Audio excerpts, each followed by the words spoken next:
Sebelum datangnya kepercayaan luar, Hindu, Buddha, Kristen, Islam masuk ke Nusantara, nenek moyang kita di tanah Jawa sudah memiliki keyakinan yang bagus sekali.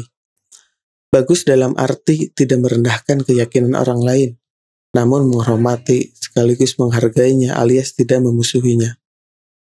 Spiritualitas Jawa perlu menjadi renungan.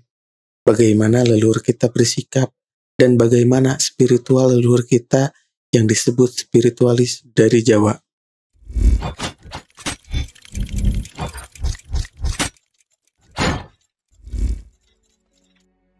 Konsep Tuhan dalam spiritualis Jawa adalah unik, khas, dan berbeda dengan konsep tentang Tuhan versi agama Samawi atau Abrahamik yang bersifat antropomorfis. Spiritualitas Jawa tidak pernah menggambarkan Tuhan dengan konsep sebagai personal atau sosok raksasa di atas langit yang bebas melakukan apa saja terhadap manusia, seperti menguji, memerintah, melarang, menghukum, atau memberi hadiah, dan sebagainya. Layaknya perilaku manusia yang lain. Dalam spiritualitas Jawa, Tuhan lebih sering disebut dengan istilah hurip atau hidup, atau Sang Hyang Hurip, Sang Maha Hidup. Konsep ini lebih bersifat abstrak dan universal daripada konsep tentang Tuhan sebagai sosok yang bersifat antropomorfosis tadi. Itulah sebabnya dalam spiritualitas Jawa tidak ada istilah menyenangkan Tuhan, memperjuangkan Tuhan, membela Tuhan, ataupun berperang atas nama Tuhan, karena Tuhan dipahami sebagai sumber dasar dan tujuan dari segala sesuatu, the power of life itself, sangkan paraning dumadi. Dengan demikian, spiritual Jawa bisa menghargai dan hidup harmonis selaras dengan kepercayaan dan keyakinan lain. Karena menganggap semua itu berasal dari Tuhan, sehingga tidak perlu ada persaingan untuk menunjukkan atau berebut mengenai Tuhan milik siapa yang lebih benar. Semuanya berasal dan akan kembali kepada Tuhan juga, tanpa ada pembedaan dan diskriminasi sedikit pun.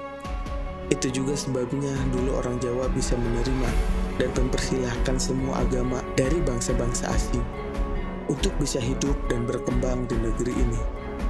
Walaupun pada saat ini tidak sedikit dari mereka yang kemudian berkembang menjadi arogan, ekspansif, dan bahkan ingin menghilangkan atau mengusir tradisi budaya sang tuan rumah. Spiritual Jawa juga tidak pernah bicara tentang dominasi untuk menguasai dan mengatur seluruh dunia ke dalam satu sistem dan seragam yang sama.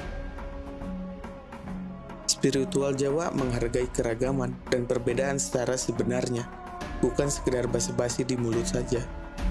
Dan karena sifatnya yang demikian, maka spiritual Jawa juga tidak sibuk mengatur tentang perilaku manusia, melainkan sekedar berusaha meningkatkan kesadaran manusia. Ingat, kesadaran manusia.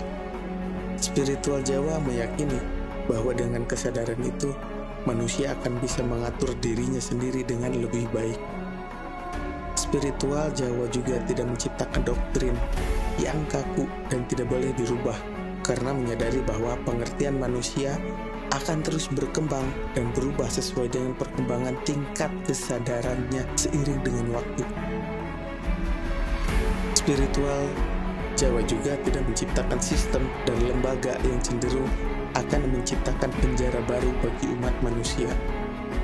Spiritual Jawa juga tidak menciptakan dokumentasi yang mati dan kaku, karena menyadari bahwa kitab yang sejati letaknya ada di hati nurani dan sanubari manusia yang terdalam. Karena disitulah manusia akan bisa memahami Tuhan yang sejati, bukan Tuhan yang sekedar sebagai berhala mental saja. Spiritual Jawa tidak menciptakan teror, ketakutan, dan ancaman, serta tidak ingin menciptakan perbudakan terhadap manusia berdasar ancaman dan rasa takut. Yang ada dalam spiritual Jawa hanya welas asih. Karena welas asih terhadap semua ciptaannya, itulah sifat dan hakikat dari Tuhan yang sejati. Rahayu.